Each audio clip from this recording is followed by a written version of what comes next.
So for question 24, Sue is training to compete in a 10-kilometre walk. A diagram of her local athletics track is shown below. The track consists of a rectangle and 2 semicircles.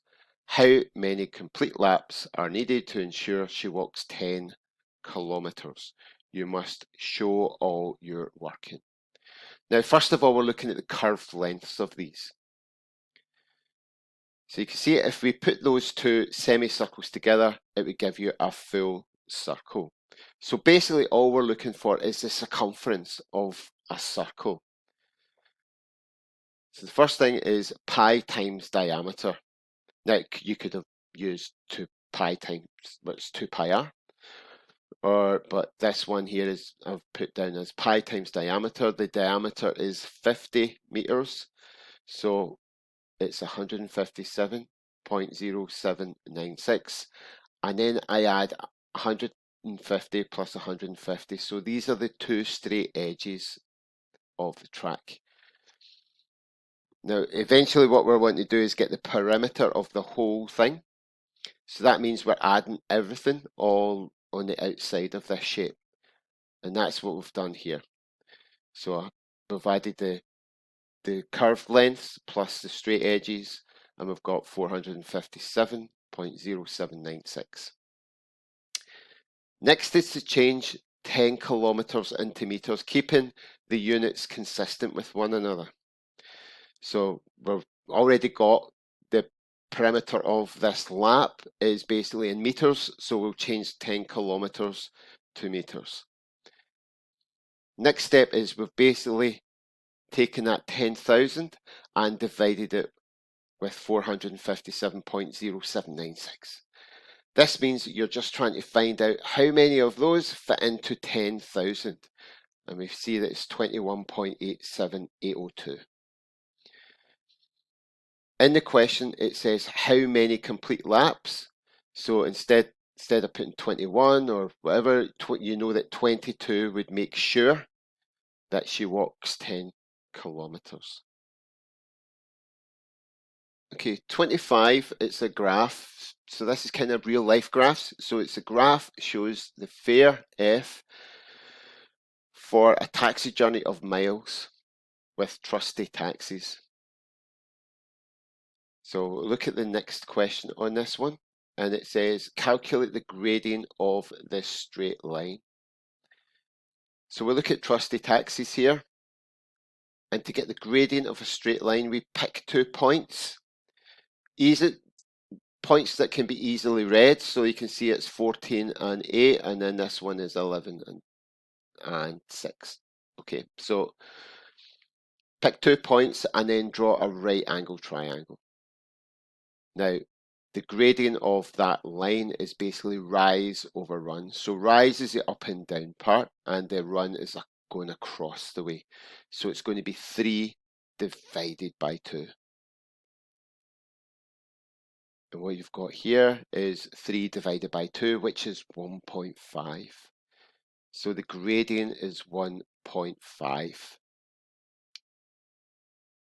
So the next part, it says, give a real life meaning to the value found in part A.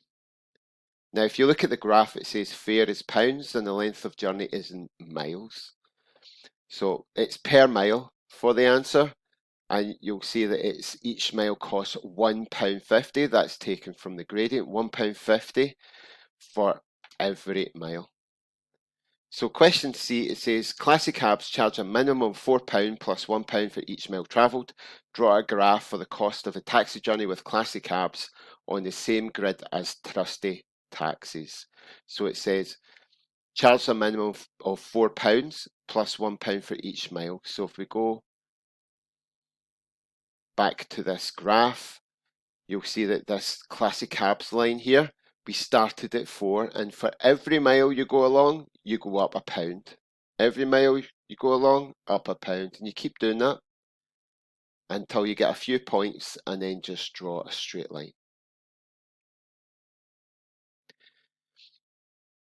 So use your graphs to work out the length of a journey that will cost the same for both companies. So that's where the lines cross.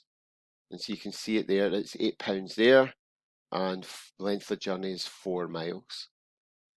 And as the question is asking you, work out the length of the journey, that they're the same, it's 4 miles.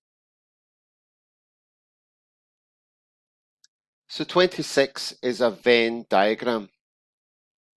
And it says 80 cable TV customers were asked whether they had a subscription for cable cinema, cable box sets, or cable sports. 7 had subscriptions to all 3. So what we've got here is 7 have subscriptions to all 3. 11 had cable box sets and cable sports, but not cable cinema. So cable box sets and cable sports, but not cable cinema.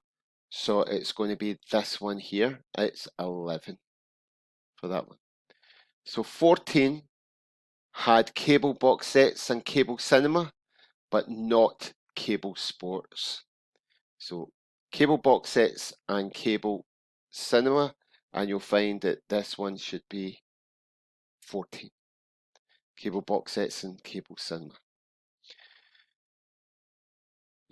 11 had cable cinema and cable sports.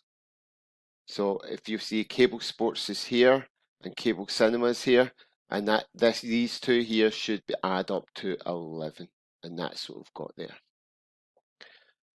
So for question B, it says 36 had a subscription for cable cinema. So 36 had a subscription for cable cinema. We look at this one, so that just means that all of these in here should equal 36. So if you add them up and take it away from that, it'll be 11. Then it said 48 had a subscription for cable box sets. So this whole thing is for cable box sets. Add them up and take it away from 48, and you have 16. And the last one, it says 33 had a subscription for cable sports. So that just means that this circle here is cable sports, and all of this inside this circle should add up to 33. So we'll see that the missing one is 11 there. For question C, it says how many of the customers asked did not have any subscriptions. So all you're doing is adding everything inside the Venn diagram, which is equal to 74. And if you find there is 80 cable TV customers were asked, so we're taking away 80, take away 74, which is equal to 6. So 6 was how many of the customers asked did not have any subscriptions. Question 27. Each player in a group of 15 players either scored 2 or X goals. The mean number of goals per player was 3. Calculate X. So the way to do the mean from a table is you multiply across. That's your F and your X. Number of goals would be classed as your X. Frequency would be classed as your F. So you've got 2 times 10 is 20. You've got X times 5, which is 5X. Add up your FX column, which is 5X plus 20. Add up your frequency column, which is 15. So first of all, you would do 5x plus 20 equals over 15 equals 3. When you divide the fx by the frequency, then you should get the mean. So it tells you what the mean is. The mean is 3, so we put 3 here. And then all we've got now is like an algebra equation. So we multiply 15 to each side, and we get 3 multiplied by 15, which is 45. We take away 20, to get rid of the 20 here, we take away 20 from each side. So that's 45 take away 20, which is 25. 5 times x, so we get rid of the 5, we have to divide by 5 on each side.